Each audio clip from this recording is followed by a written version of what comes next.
ഒരു കുതിരയെ ഇതുപോലെ കെട്ടിയിടുന്നത് കൊണ്ട് ഓരോ വർഷവും ലക്ഷക്കണക്കിന് ജീവൻ രക്ഷപ്പെടുന്നു. ഇപ്പോൾ നിങ്ങൾ ആലോചിക്കും, കുതിരയെ തലകീഴായി കെട്ടിയിട്ടാൽ എങ്ങനെ ലക്ഷക്കണക്കിന് ജീവൻ രക്ഷിക്കപ്പെടുമെന്ന്. കുതിരയെ തലകീഴായി കെട്ടിയിട്ട് ആന്റിവെനം തയ്യാറാക്കുന്നു. ഓരോ വർഷവും 54 ലക്ഷം ജനങ്ങളെ പാമ്പ് കടിക്കുന്നു.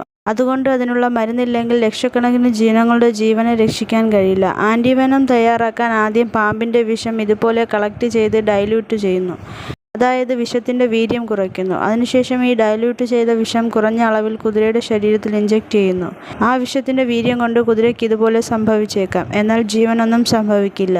അതുകൊണ്ട് പെട്ടെന്ന് റിക്കവറാകും. അതിനുശേഷം ഇതുപോലെ കുതിരയുടെ ശരീരത്തിൽ വിഷം ഇഞ്ചക്ട് ചെയ്ത് അതിനെ റിക്കവറാകാൻ കുതിരയുടെ ഇമ്മ്യൂണിറ്റി സിസ്റ്റത്തിൽ ആന്റിബോഡി, അതായത് കുതിരയുടെ ശരീരത്തിൽ ഈ വിഷത്തിനെ എതിർക്കാനുള്ള ശക്തി ഉണ്ടാകുന്നത് വരെ തുടർന്ന് ഈ പ്രോസസ് ചെയ്യുന്നു. കുതിരയുടെ രക്തത്തിൽ എതിർക്കാനുള്ള ശക്തി ഉണ്ടായതിനു ശേഷം അവയുടെ ശരീരത്തിൽ നിന്നും ഓരോ വർഷവും ഇതുപോലെ കുറേശ്ശെ ബ്ലഡ് എടുക്കുന്നു. അതിനുശേഷം ഈ രക്തത്തിൽ നിന്നും വിഷത്തിനുള്ള എതിർപ്പ് ശക്തിയെ തിരിച്ചറിഞ്ഞ് പാമ്പ് കടിക്കുള്ള മരുന്ന് തയ്യാറാക്കി ലക്ഷക്കണക്കിന് ആളുകളുടെ ജീവൻ രക്ഷിക്കുന്നു.